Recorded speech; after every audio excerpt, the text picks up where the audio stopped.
Mas lalo nang tumitindi at umiinit ang mga pangyayari sa Succession War gayong kumilos na si Benjamin at ang mga kasundaluhan nito. At sa parte naman ng ating mga bida ay may mga plano at move din silang gagawin sa mas lumalalang sitwasyon. At ngayon na lumabas na ang full chapter 414 ng Hunter x Hunter ay sa wakas ay matutunghayan nyo ang isa sa pinag-uusapang chapter ngayong buwan mga kaibigan. Dahil sa mga eksena, development ng story at pagbabalik ng inaabangang mga karakter ditong storya. So isa na namang napakagandang chapter ang witness nyo ngayon. Kaya naman this is Mr. Armican at huwag na natin patagalin pa. Let's go. Ang pamagat ng ating chapter ngayon ay Friends. At nagsimula eksena dito sa labas ng hallway patungo sa mga rooms ng mga prinsipe. At sa isang room, sa kwarto ng mga guards ng 7 Prince Luzurus, may kita ang isang guard na natutulog in which ay tahimik na lumapit ang guard ni Benjamin na si Kanjidol at umakyat sa double deck na may daladalang patalim. Sabay dali-dali niyang sinaksak sa leeg ang kasama niyang guard. Matapos niyan ay bumaba siya at nagbihes. May kita na tuwang-tuwa pa siya rito na sabi sa kanyang isipan na martial law. 5 minuto na lang bago ang deklarasyon. Magmamartial law na. Kasunod niyan ay nilapitan niya naman itong isa pang guard sabay tinakpan niya ng una ng mukha nito at sinaksak ang ulo. At habang sinusuot na niya ang kanyang boots ay sabi pa niya sa kanyang isipan na papatayin ko ang ni sino man na di susunod. Tapos na ako sa mga taktik at pag-iisip ng husto. Alam ko na bagay talaga ako sa laban. Sabay may kita na nakagalaw pa sa kanyang likod ang isa sa kanyang mga sinaksak. Sa labas naman ng room ng 7 Prince Luzurus ay may kita ang kanyang dalawang guard na naka-standby. Napansin naman ni Barate ang dalawang guards ng 1st Prince Benjamin na nasa labas ng room ng 9th Prince Halkenberg. Kaya sinabihan niya ang kanyang kasama na si Rice na ang guards daw ng 1st Prince ay kumikilos na. Kaya sabi ni Rice ipapaalam niya raw ito sa Prinsipe Luzurus. Kaya pumasok na si Rice at kinatok ang private room ng Prinsipe na sabing excuse me po, si Rice po ito. Sabi naman ni Basho na natutulog raw ang Prinsipe. Nasabihin lang daw ni Rice dyan sa labas kung ano ang pakay nito. Subalit sabi naman ni Luzurus na gising ako. Sabay tinanggal niya ang kanyang headset na sabing bigyan mo ako ng tubig na uuhaw ako. Kaya pumasok na si Rice na sabing dalawa sa mga guard ng 1st Prince Benjamin ay ang nasa labas ng room 1009. May dala raw silang mga automatic rifle at mukhang may pakay raw ang mga yon sa loob ng room ng yumaong na 9th Prince Halkenberg. Nang nasabi ito ni Rice ay sabi naman ni Luzurus na mukhang magsisimula na pala. Tanong naman ni Basho na ang alin. Sagot naman ni Luzurus ng special martial law raw. Ikiklaim raw ng side ni na Benjamin na ang pagkamatay raw ni Halkenberg ay isang terrorist attack o baka iibahin raw ng mga to ang istorya na gagawin daw nila na mastermind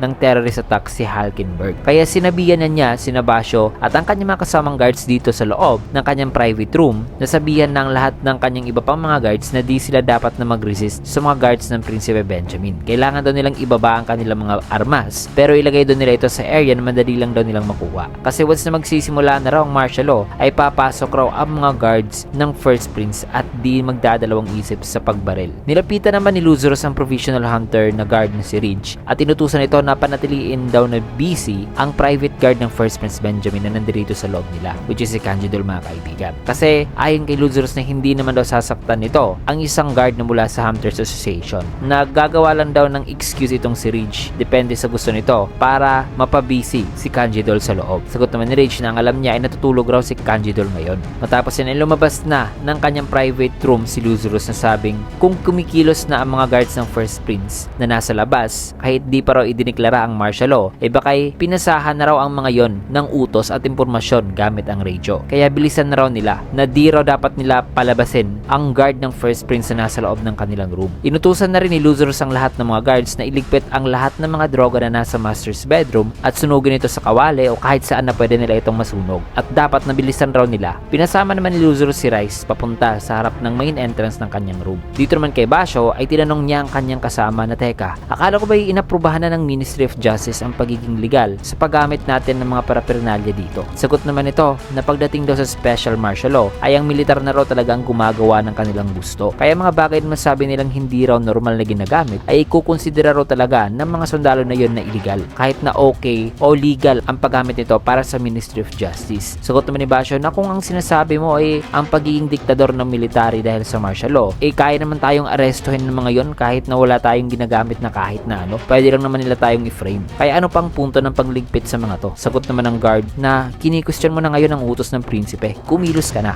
Tapos niyan ay dali-dali namang pumunta si Ridge sa kwarto ng mga guards para puntahan si Kanjidol na sa kanyang pagbukas ay nadatnan niya ang bangkay ng isang guard at si Kanjidol na nagulat na hawak-hawak pa rin ang patalim. Kaya tumayo na si Kanjidol at may kita ang pag-angat ng kanilang mga aura. Nasabi naman ni Ridge na ibaba mo yung armas mo. Bakit mo siya pinatay? Sagot naman ni Kanjidol na ha? Self-defense lang naman ang ginawa ko. Una raw siyang inatake ng guard na to. Kaya sabi naman ni Ridge na ibaba mo na yung armas mo. Kailangan mong ipaliwanag ang sarili mo. Kasi kung kinakailangan ay mukhang kailangan din naming bigyan ka ng judicial na investigasyon. Sagot naman ni Kanjidol habang dahan-dahan na inangat ang kanyang mga kamay. Na sige, ayos naman sa akin na bitawan ko itong armas. Ngunit pasensya na ha, sino nga ulit ang iimbestigahan? Sabay dito na nagkaroon ng tensyon ng dalawa at may kita itong dalawa na naghahanda na at magkasabay na kumilos. Ngunit inilipat muna yung eksena dito sa labas ng pinto ng room ni Hulkenberg na kung saan ay may kita si Yoshohi at Chamati. Nasabi ni Chamati na wala raw sumasagot sa kanila despite sa ginawa nilang pagring sa pinto. Na kung may mga tao pala sa loob, sabi naman ni Yoshohi ay kung ganun ay gumagawa na sila ngayon ng treason sa mga royal military. Nasabi naman sa isipan ni Yoshohi na ang pag-utos raw sa mga militar para sa special martial law maaga raw yatang nangyari sa inaakala niya. Pero pumapabor naman daw ito sa kanya. Ang kanyang ability daw kasi ay ang i-assassinate ang target sa pamagitan ng magkasabay na paggamit ng N at ng kanyang Stinger Ball na ability. Na for refresher mga kaibigan, ang Nen ability ni Yoshohi ay tinatawag na Stand By Me, How to Get Away with Murder. Isang ability na kung saan ay nakapagsamon si Yoshohi ng isang needle ball o tinatawag niyang Stinger Ball. Isang maliit na hugis bola na may 4 na maliliit na pakpak na singliit lang ng insekto. Ang Stinger Ball ay di nakikita at naririnig ng mga non-Nen user. Kaya ang kanyang ability ay mas mabilis na nakikita at na-detect ng mga Nen user. Subalit kapag natusok naman ng Stinger Ball ang target, after a certain period of time o incubation time para mag-take effect ang sting, ang target ay immediately namamatay nang di namamalay ng cause. Mas matagal naman ang incubation period para sa mga non-Nen user kumpara sa mga Nen user. At ito nga ang ikinamatay noon ng 8 Prince Sali-Sali. However, para magtagumpay naman ang successful na incubation time ng Stinger Ball,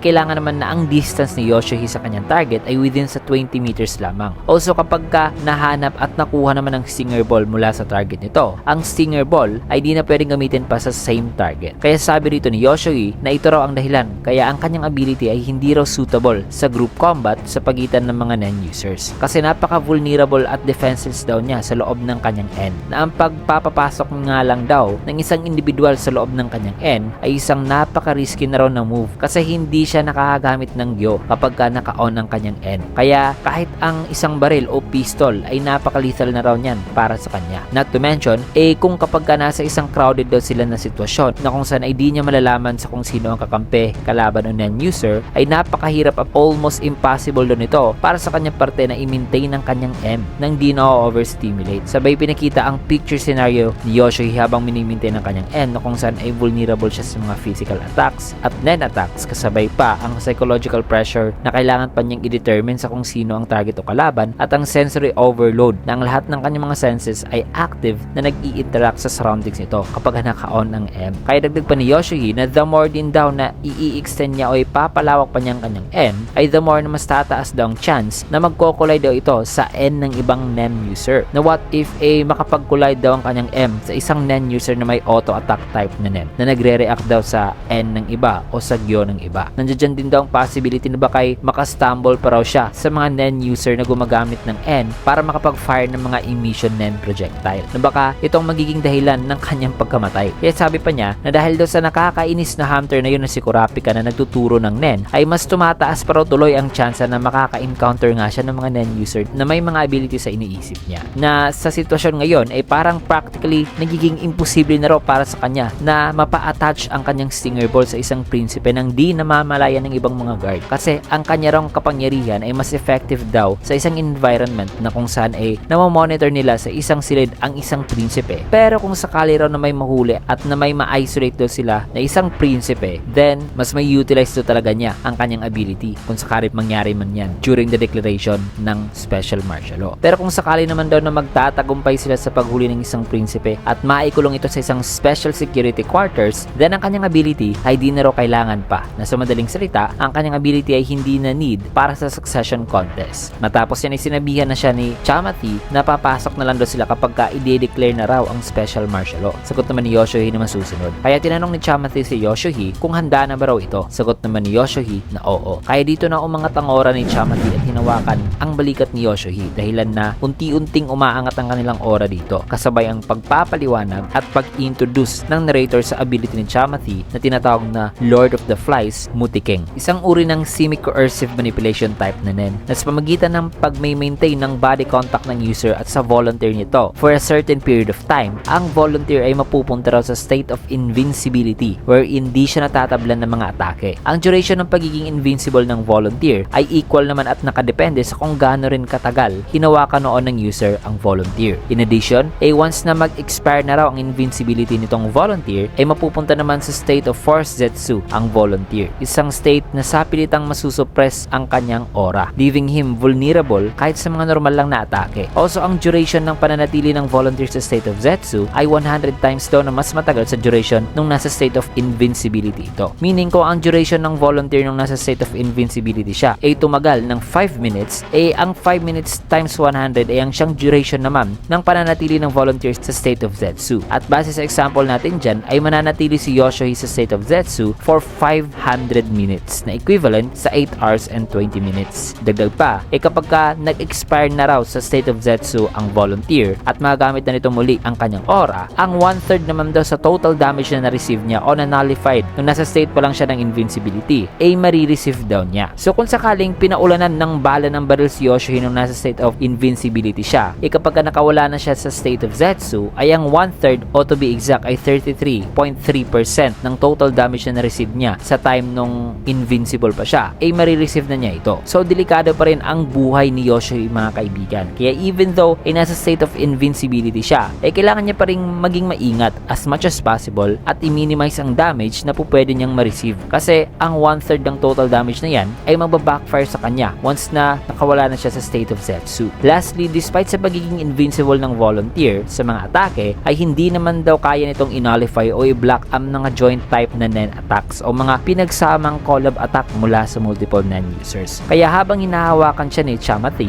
sabi naman sisipan ni Yoshohi na nakumpirma na raw niya sa loob ng kanyang M na may isang tao raw sa loob nitong room ni Hagenberg. Na depende raw sa total damage na mananalify niya mamaya, ay mamamatay na talaga siya once na mag-expire na raw ang ability na to. Matapos yan, ay dito naman sa room 1014 kina Kurapika, ay nagpaliwanag naman si Shimano sa kanyang experience na sabing nung sa time daw na magkasabay na nahimatay ang Rey ng Oito at si Kurapika at pinalitan niya noon ng diaper ang sanggol, ay yun daw ang kauna-unahang pagkakataon na nalaman niya na ang sanggol ay hindi raw pala si Wobble. Nung una ay naguguluhan daw siya at nagpanik pa nga. Pero nung nakita niya raw ang mukha ng Prinsipe Wobble o ang mukha raw ng sanggol, para bang di na lang daw siya nakialam. Kasi ang mission niya raw bilang servant ay ang alagaan daw sino Oito at ang sanggol. Kaya ginawa niya na lang daw ang kanyang trabaho as usual. At kung may kinakabahala man daw siya ngayon, ay yun daw ang kalagayan ng tunay na Prinsipe Wobble. Pero of course naman daw nasa ligtas naman daw siguro yun na lugar. Pero paano raw kaya itatrato ang tunay na Prinsipe Wobble pagkatapos ng katotohanan na to na sinap pala siya bago pa sila nakasakay sa Black Whale? Sagot naman ni Kurapika na yan daw ang bagay na di niya rin daw alam. Nakadepende lang daw yan sa kung sinong matitirang prinsipe dito sa succession contest. Kaya sabi naman itong Reyna na nababahala na kung base raw sa sinabi ng Kurapika na kung ang succession contest ay hindi pa rin mariresolve kahit na nakarating na sila sa destinasyon, na kung walang magiging last prince standing na matitira, ay sa tingin ba raw ni Kurapika na di ba raw papatayin ng mga matitirang prinsipe na makakapag-survive? Sagot naman ni Kurapika na may dalawa raw silang malaking problema na dapat talagang pagkakaabalahan nila bago pa raw mag-worry ang Rey ng Oito sa iniisip nito ngayon o sa tanong nito ngayon. Una sa problema na yan ay ang sumpa raw ni Bian, na kung ang condition daw ng pag-activate ng sumpa ni Bian ay ang masusumpa lang ang prinsipe na officially nag-participate sa succession contest, then ang Prinsipe Wobble hindi raw maaapektuhan ng sumpa kasi wala raw ito ngayon dito sa loob ng Black Whale. So hindi ito nakapag-participate sa succession contest. Subalit kung ang condition naman ng sumpa ay masusumpa na ang prinsipe kung nakapag-participate ito sa Seed Urn Ritual nung inilagay nila ang kanilang dugo sa Seed Urn mga kaibigan, then hindi raw safe ang Prinsipe Wobble. Na nagsasalita pa si Kurapika ay sabi naman ni Oito na posible yan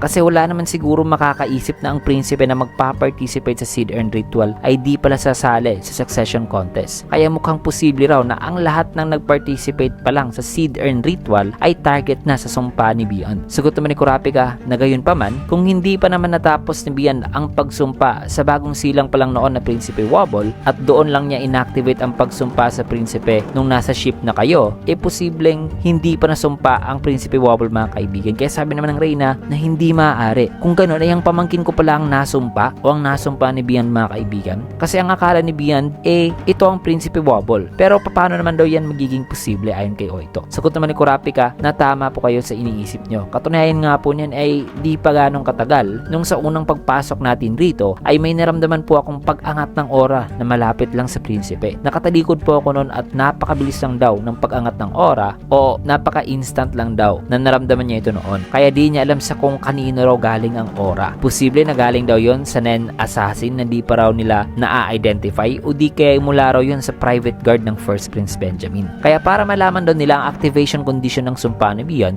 ay kailangan daw nila itong kumpirmahin mula mismo kay Beyond. Kaya niya naman daw gamitin ang kanyang kadena o ability para kunin o hiramin ang ability ni Beyond at malaman ang ability nito at ang tungkol sa sumpa sa kung paano ito gumagana. Ngunit sa tingin niya na ang activation condition kasi ng sumpa ni Beyond ay napakahirap daw siguro i-fulfill. Kaya baka hindi niya kagad ma-analyze at malaman ang ability at ang tungkol sa sumpa ni Beyond kung hihiramin niya ang ability nito at baka yan parang magiging dahilan ng kanyang pagkamatay. Kasi once na makakuha kasi ng isang ability si Kurapika using ang kanyang steel chain at mailagay ito sa kanyang stealth dolphin para ma-analyze at malaman ang isang ability, kailangan kasi ni Kurapika na i-maintain ang kanyang Emperor time. At baka pag i-analyze na ng kanyang stealth dolphin ang ability ni Beyond ay baka mas magte-take pa ito ng time dahil sa complexity ng ability. At since na di pwedeng i-cancel ni Kurapika ang stealth dolphin hanggat sa di pa nagagamit ang ability o na fully analyze, kailangan talaga ni Kurapika na i-maintain ang kanyang Emperor time na kumukuha ng isang oras ng kanyang lifespan sa bawat isang segundo na naka-activate ito. Ito nga rin ang dahilan sa kung bakit nahimatay noon si Kurapika kasi di niya kaagad nagamit ang ability na hiniram niya at na-maintain niya ang kanyang Emperor time sa mas mahabang time. Kaya sabi naman ni Bill na ang pag-attempt daw na hiramin ang ability ni Beyond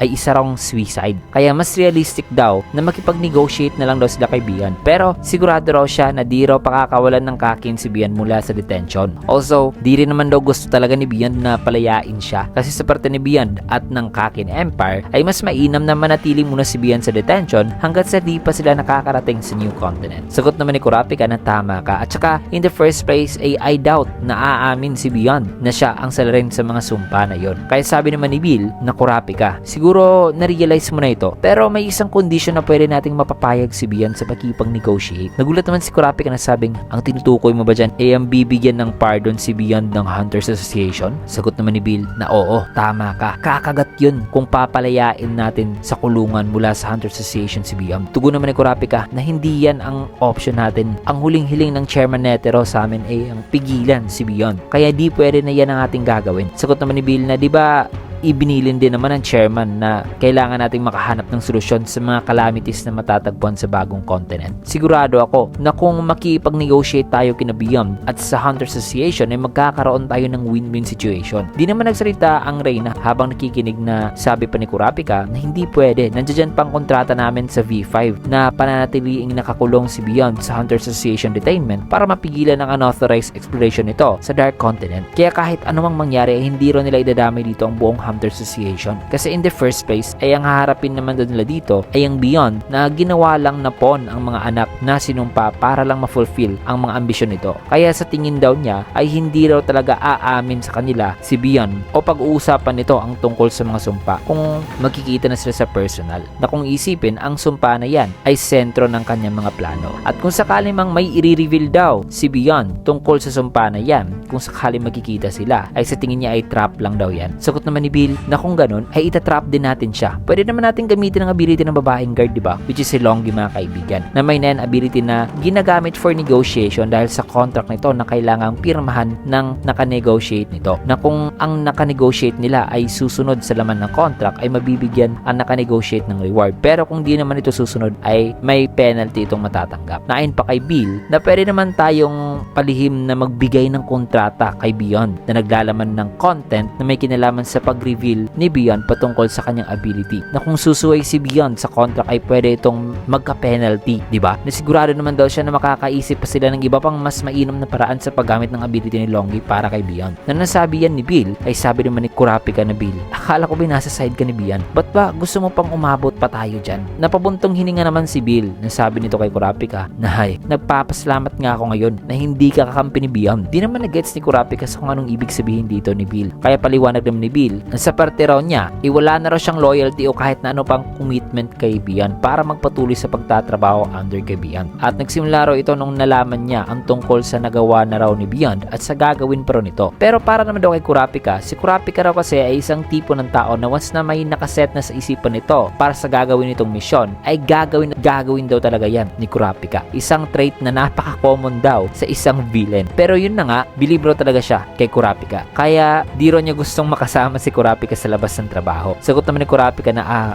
mukhang di naman yan pagpuri, Bill. Kaya paliwanag pa ni Bill na ang misyon ko noon ay nag-iba na at nakafocus na sa pagprotekta sa Reyna at sa prinsipe. Pero ngayon ay di ko talaga mapigilan na magdalawang isip at medyo maging ambisyoso na rin. Pero of course ay yung safety pa rin ng Reyna at ng iba pa ang priority ko rito. Ngunit mas maganda rin naman siguro kung makakahanap tayo ng paraan na mapigilan itong succession war kung maaari. At saka tungkol din daw sa limitasyon ng succession contest na nasabi ni Kurapika, which is ang time limit na dapat ay isa na lang ang matitirang prinsipe bago pa sila makapag-land sa new continent. Nabase raw dyan ay ayon kay Bill na mas gugustuhin daw ng Hunters Association na i-take advantage ang limitation na yon. Kasi wala naman daw talagang may gusto na mula sa Hunters Association na masaksiyan na mga prinsipe ay magpapatayan. Na ang tanging nababahala lang naman daw sa possibility kung sakaling maraming prinsipe makakapag-survive pagkatapos ng time limit ng succession contest at ang possibility na maaaring mawawala ang mga Guardian Spirit Beast ay ang current king lang naman daw ng Kakin, si Beyond, ang mga higher ranking prince at ang lahat ng mga prinsipe na seryoso talaga na manalo sa succession contest. Di naman nagsalita si Kurapika nang masabi yan ni Bill. Kaya dagdag pa ni Bill na sa tingin ko ay mas magandang idea para sa Hunter Association na magkaisa at labanan ng sumpa ni Beyond, ang pagpapahina sa monarkiya ng Kakin at ang pag-endorso ng isang malinis talaga na prinsipe sa altar ng bagong magiging rehimen ng Kakin. At sa tingin ko, natatanggapin ng V5 ang kagustuhan natin na bigyan ng pardon si Beyond kung sakaling gagamitin nating reason dito ay ang para isalba ang mga prinsipe sa ginagawang pag-hostage ng mga to gamit ang sumpa. At saka, ang pagbibigay ng pardon kay Beyond ay hindi naman daw necessary na permanent na o permanente na itong makakalaya. Kasi pwede naman daw mag-isip muli ang V5 ng isang bagong paraan para kasuhan muli si Beyond at arestuhin ito. Na diba, ang kanilang top priority ngayon ay ang dapat ay may magawa sila sa sumpa ni Beyond. Na ayon pa ni Bill na mas kilala ko si Beyond kumpara sa inyo. Kaya pakinggan nyo itong warning ko. Si Beyond ay isang napaka-capable daw kasi at confident na tao. At isa rin siyang masasabi raw niyang bata na mahilig sa strategy games. Kaya sigurado raw siya na tatanggap daw talaga ng mga hamon si Beyond at di raw ito tatanggi sa isang sabihin na raw niyang mga laro gaya na lang ng habol-habulan. At kung tungkol naman daw sa sumpa, sa tingin niya na pag-uusapan daw talaga ni Beyond ang tungkol dyan kasi yan ang sentro ng kanyang plano. At kung meron man daw dapat na isipin si Kurapika, iyan daw yung nangangati ng araw si Beyond na sabihin sa kanila ang tungkol sa sumpa kasi gaya nga raw sa sinabi niya ay isang napaka-confident at arrogante na tao si Beyond. And of course, ang pagiging arrogante raw nito ay may back na isang napaka-detailed, preparado at metikulosong plano. Isang plano na may napakasamang goal daw. At yan daw ang karagdagang rason sa kung bakit ang buong Hunters Association ay dapat na magkaisa para pigilan itong succession contest. Matapos masabi yan ni Bill, ay sabi naman ni Oito na, excuse me Kurapika, sa tingin ko ay di mo pa na ipapaliwanag kung ano ang pangalawang malaking problema na dapat nating ikabahala. Sabi naman ni Bill na, oo nga pala, pasensya na po. Sabi naman ni Kurapika na, pasensya na po na nasapawan po namin ang sasabihin ko po sana sa inyo kanina na ikalawang problema. Kaya sabi naman ni Kurapika na ikalawa pong problema ay ang tungkol naman po sa iyo. At yan ay yung problema na hindi mo po alam sa kung nasaan ngayon ang tunay na prinsipe. Nasabi pa ni Kurapika na hindi ko po alam sa kung anong klaseng pangako o promise ang ginawa niyo po sa kapatid niyo nung ipinagpalit niyo po ang mga sanggol. Pero siguro ay iniisip niyo po noon na mas mainam na hindi niyo po alam sa kung nasaan ang anak niyo para na rin po sa kanyang safety, di po ba? Sagot naman ni Oito na oo. Kaya sabi naman ni Kurapika na so dahil sa di niyo po alam sa kung nasaan talaga ang prinsipe, ay ibig din pong sabihin nito ay di niyo rin po pwedeng i-deny ang posibilidad na nandirito pala ang prinsipe sa loob ng ship. Nagulat naman ang Reyna ang sabing hindi, masyadong imposible yan. Sagot naman ni Kurapika na nakadepende po kasi tayo sa question na kung kaya niyo po bang ipaprove sa sa military na wala rito sa ship ang prinsipe. Kasi sa pagkakaalam ko ay di talaga aalisin ng First Prince Benjamin ng possibility na nandirito talaga sa loob ng ship ang Prinsipe Wobble. Nagsimula na nga raw siguro ang pagkakandak ng search ng First Prince Benjamin sa Prinsipe Wobble. Di naman nakapagsalita si Oito na nasabi ni Kurapika. Kaya sabi pa ni Bill na may investigasyon na nga raw na ginagawa ngayon sa lower tier ng Black Whale dahil sa mga serial killers na nag-aaligid doon. Sa pagkakaalam raw niya ay chinecheck na raw ulit doon ang mga data at ID cards ng mga pasahero. Sagot naman ni Kurapika na oo, sinabihan ko na nga rin si Pion na magsagawa ng cross-check data ng mga pasahero sa loob ng Black Whale na nasa under 2 years old pa lang. Pero the fact daw na hindi pa raw siya kinontak ni Pion ay sa tingin niya na walang nagmamatch na data ng passenger na hinahanap niya. Kaya sasabihan niya raw muli si Pion na gumawa muli ng pagsesearch sa mga passengers naman na mas mataas na ang edad kasi bakay iniba raw ang passenger data ng Prinsipe Wobble bago sila nakasakay sa Black Whale. Kaya sabi naman ng Reyna at na kung sakaling di talaga nila mahanap si Wobble, kung ganoon ay wala raw talaga si Wobble dito sa ship. In other words, ay makapagbibigay na raw sila ng pruwebas sa mga military na di raw talaga nag-participate ang kanyang anak sa succession contest in the first place. Kaya sagot naman ni Kurapika na hindi pa rin mawawala ang pagdududa nila sa'yo. Sabi naman ng Reyna na pero kaya sinabihan naman ni Bill si Kurapika na hoy, Kurapika, pwede mo namang hindi prangkahan talagang Reyna. Sabi naman ni Kurapika na ano bang punto kung itatago natin ang katotohanan na yan? At saka pumapabor rin naman sa atin kung pagdududahan nila tayo. Kaya nagtaka naman ng Reyna, in which ay paliwanag naman ni Kurapika na dahil sa sinadya raw ng Reyna na iswap ang sanggol, ang mga military ay mag-a-assume raw talaga sa kanilang worst case scenario na iniisip sa nangyaring swapping. At yan daw ay ang eligible pa rin pala ang Prinsipe Wobble sa succession contest at nandirito raw pala ito ngayon sa loob ng Black Whale. At hanggat sa di pa raw na-eliminate ang possibility na yan ng mga sundalo, ang mga sundalo ay kikilos raw talaga sa kanilang ini-expect. At para naman daw sa sinabi niya na ma-eliminate ang possibility na iniisip ng mga sundalo na eligible pa rin ng prinsipe sa succession contest at nasa loob ito ng ship ngayon, mawawala lang daw ang pag-iisip nila sa worst case scenario na yan. Kung una, ang current king which is ang host mismo ng succession contest ay ang siyang opisyal na magdideklara na hindi na eligible ang Prinsipe Wobble sa succession contest. Pangalawa, kung ang Prinsipe Wobble ay proven na wala raw talaga dito sa ship. Pero kailangan nilang tandaan na ang kawalan ng ebidensya na wala rito ang prinsipe sa loob ng ship ay hindi raw isang sapat na proof na wala talaga dito sa Black Whale ang prinsipe. Nasa case daw na yan, kung sakaling di nila makikita ang prinsipe dito sa loob ng ship, para ma-declare naman daw na hindi eligible ang Prinsipe Wobble kasi wala ito sa ship, ay dapat muna na mapaprove na ang ni sino man na aalis sa ship habang sinasagawang succession contest ay mawawala na ng right na mag-participate. Kasi para maging eligible daw sa succession contest ay dapat na ang isang prinsipe ay magpa-participate muna sa ceremony, which is ang bagay na ginawa nila noon bago umalis sa ship, mga kaibigan, dito sa scene na ito. At dahil sa hindi naman daw mapapatunayan ng mga sundalo na ang nag-participate noon sa ceremony ay hindi pala si Wobble kundi ang pamangkin na pala ng Reyna, ay hindi raw talaga madidinay ng mga sundalo ang possibility na bakay nangyari lang ang pag-swap ng baby dito na sa ship pagkatapos daw nung sinagawang ceremony at ng prinsipe ay tuluyan raw nakaalis noon sa ship. Kaya as long as ang lahat ng mga pagdududa na yan ay hindi pa makiklear ng mga higher ranking prince, mag-a-assume daw talaga sila na ang Prinsipe Wobble ay nasa loob pa rin ng ship. At kahit na kung sakaling mahanap naman daw nila ang prinsipe sa labas ng ship o sa mainland daw nila mahanap ang Prinsipe Wobble, ay kailangan pa rin daw ng mga prinsipe na nandirito sa loob ng ship na malaman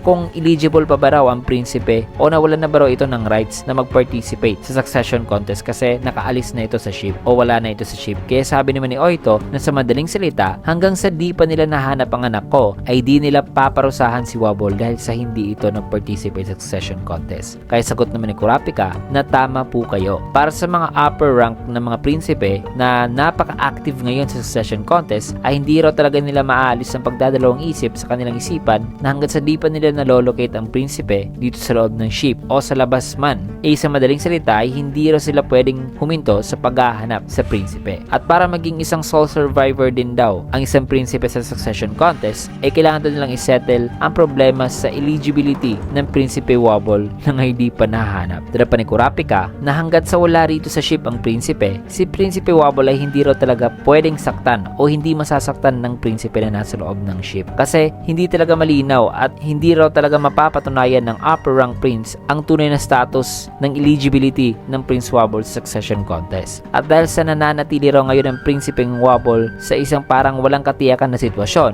ang pagiging target daw ng Prinsipe Wobble sa ibang prinsipe ay mas bumababa na raw. Pero sabi naman ni Oito na pero kung sakaling target pa rin naman daw ang kanyang anak ng sumpa ni Beyond, na nagsasalita pa si Oito ay sabi naman ni Shimano na kung nasa labas ng ship ang prinsipe at di pa natin alam sa kung nasaan talaga siya ngayon, wala na raw talaga silang magagawang countermeasure para sa sumpa ni Beyond. Kaya tugon naman ni Kurapika na opo, tama po kayong dalawa. At may dalawa pong paraan para ma-solve daw ang problema na yan. Una ay ang malaman raw ang sumpa ni Beyond sa kung ano raw talagang epekto nito at ang conditions ng activation nito. At madidetermine whether nakatarget ba ang sumpa sa Prinsipe Wobble. Na kung sakaling nakatarget nga raw ang sumpa sa Prinsipe, ay kailangan doon nilang makilala sa lalong madaling panahon ang mga anak ni Beyond na nilagyan nito ng sumpa sa sacrifice at tanggalin daw ang sumpa na nakasil o nakalagay dito. Ang pangalawa naman daw na paraan ay ang i-determine at hanapin sa kung nasaan talaga ang Prinsipe Wobble. Na kung succession contest lang daw kasi ang pag-uusapan ay ang pagiging absent daw ng Prinsipe Wobble sa ship ay isang magandang news daw dahil hindi raw ito pwedeng saktan ng mga prinsipe. Subalit kung ang sumpa naman ni Beyond ang pag-uusapan ay kabaliktaran daw ang mangyayari. Ang prinsipe na despite na wala ito sa ship ay possible pa rin na target ng sumpa. Kaya kailangan daw nilang malocate as much as possible ang prinsipe at makahanap na rin ng isang maaasahan daw na non-exorcist para makapagbigay na rin sa kanila ng instructions sa dapat na gawin. Pero sabi naman ni Kurapika na subalit may problema naman daw sila sa parte ng pag-dispel sa sumpa at dahil ang option ng pagdi-dispel ng sumpa ay nangangailangan daw ng magkaibang pamamaraan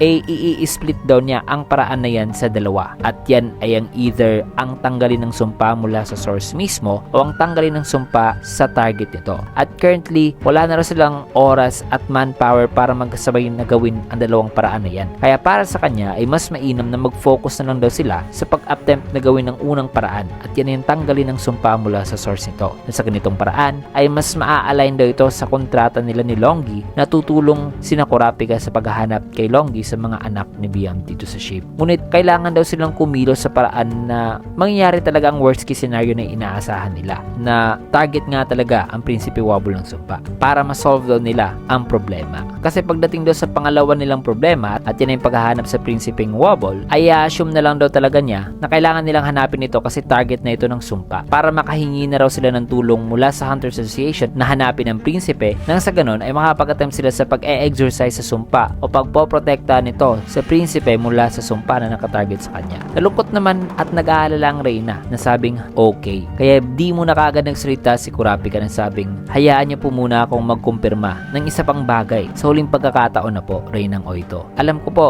na sinasabi niyo po talaga ang totoo nung sinabi niyo na di niyo po talaga alam sa kung nasaan ang prinsipe. Subalit mali po ba kaya ang pag-iisip ko ngayon na maaring may contingency plan kayo o last resort noon na naisipan o maaring may inagrihan po kayong lugar o taong pupuntahan at kokontakin in case of emergency. Di naman nakapagsalita agad ang Reyna nang nasabi yan ni Kurapika. Kaya sabi nung sisipan ni Bill na grabe raw talaga si Kurapika at ang Reynang Oito. Si Kurapika ay hindi raw basta-basta na lang na nagtitiwala sa sarili itong abilidad. Kaya hindi raw kaagad gumagawa si Kurapika ng mga alanganin na konklusyon kahit na nakasagap na raw ito ng ilang mga katotohanan. At ang Reynang Oito naman daw ay aware daw ito na wala raw itong alam sa kung nasaan ang anak nito at yan daw ang pinakamalakas nitong sandata. Kaya natili raw pala itong tahimik despite sa lahat ng ipinaliwanag ni Kurapika. Kaya sabi naman ni Kurapika na kaya ang kanilang worst case scenario raw ngayon ay kung ang Prinsipe Wobble ay nandirito pala sa ship at bukod pa rin ay target din pala ito ng sumpa ni Beyond. Subalit, ang pagkakaroon din naman daw nila ng kaalaman sa posibilidad na ang Prinsipe Wobble ay nasa labas pala ng ship ay sapat na raw yan para makakuha sila ng kooperasyon sa ibang mga hunter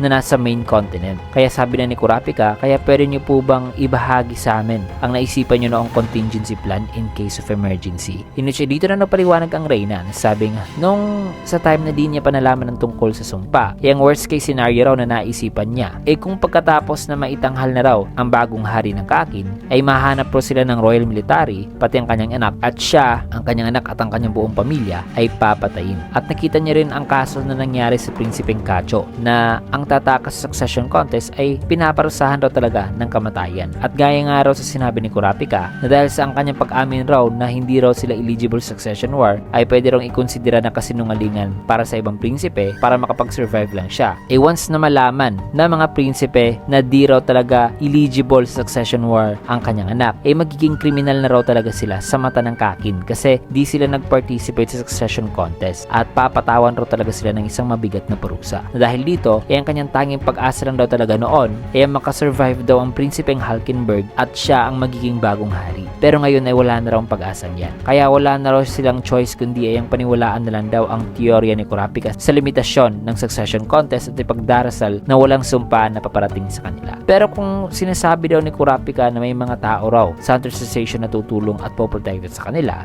nang nagsasalita pa lamang Reyna ay dito na lumuhod si Kurapika na sabing ang Hunter Association po ay puno ng mga tao na may kanya-kanyang hangarin at motibo. Pero maaasahan po sila. Pero hindi po lahat ay mapagkakatiwalaan. Subalit isa lang po ang masasabi ko at na kung saan po ay sigurado naman ako. May mga kaibigan po ako na mapagkakatiwalaan ko higit pa sa buhay ko. Ipinapangako po yan sa buhay ko. Napoprotektahan po talaga nila ang prinsipe. At dahil sa assurance na yan ni Kurapika ay napangiti naman ang Reyna. At ang tinutukoy ng Kurapika na kanyang mga kaibigan na maaasahan talaga ay pinakita na dito sa sumunod na eksena na kung saan ay may kita si Gon na may kasamang batang babae at kasalukuyan na tinitignan ni Gon ang tanawin. Binalik naman na eksena dito kay Kurapika ng kangiti. Kasabay ang pagpalit naman ng eksena dito naman kay Killua na nasa isang crowded na lugar kasama ang kanyang kapatid na si Aloka. And for the first time in 12 years, yes, mahigit isang dekada na mga kaibigan ang lumipas na di pa pinakita si Gon at Killua sa Hunter x Hunter manga, sa wakas muli na silang nagbalik na kaibigan. At matapos niyan, dito na nagsalita ang Reyna na sabing may kamag-anak daw siya na sa side raw ng kanyang ina na nagtatrabaho raw sa post office sa Yamato. Pwede raw silang magpadala doon ng mensahe na may code at ang kanyang kamag-anak na raw magpo-process at magbabayad sa fee ng letter na yan. At ang letter ay mamarkahan raw ng return to Kakin na may nakalagay naman na unknown address. Na sa ganitong paraan ay may papadala raw nila ang letter sa receiver nang di matitrace kasi wala itong may iwan na delivery record kasi return to Kakin ang nakalagay dito at unknown address pa. Meaning, pwedeng basahin ni Gon at Killua ang letter at may ibabalik pa rin ito sa post office ng nagpadala nang di malalaman o matitrace na nabasa na pala ang letter na to. Yan ang planong naisipan ng Reyna para ma-relay ang mensahe sa dalawang kaibigan ni Kurapika na sina Gon at Killua na ayon kay Kurapika natutulong na talaga para protektahan ang Prinsipe Wobble. Kung sakali mang nasa labas ito ng Black Whale o kahit na nga siguro sa loob pa ng Black Whale kasi may mga iilang paraan para makapunta si Gon at Killua sa Black Whale. Nariyan ang kapangyarihan ni Aloka at pwede rin nilang i-contact si Nov para dumaan sa portal nito from mainland to Black Whale kasi si Nov ay may nakaset na portal sa mainland to Black Whale although hanggang sa New Continent lang si Nov na pwedeng maglagay ng portal. Ngayon pa man ay pwede nilang gamitin ang ability ni Nov para makapunta at makasakay sa Black Whale. This will lead kay Killua Gon na officially makasama sa pagpunta sa Dark Continent. So at last ay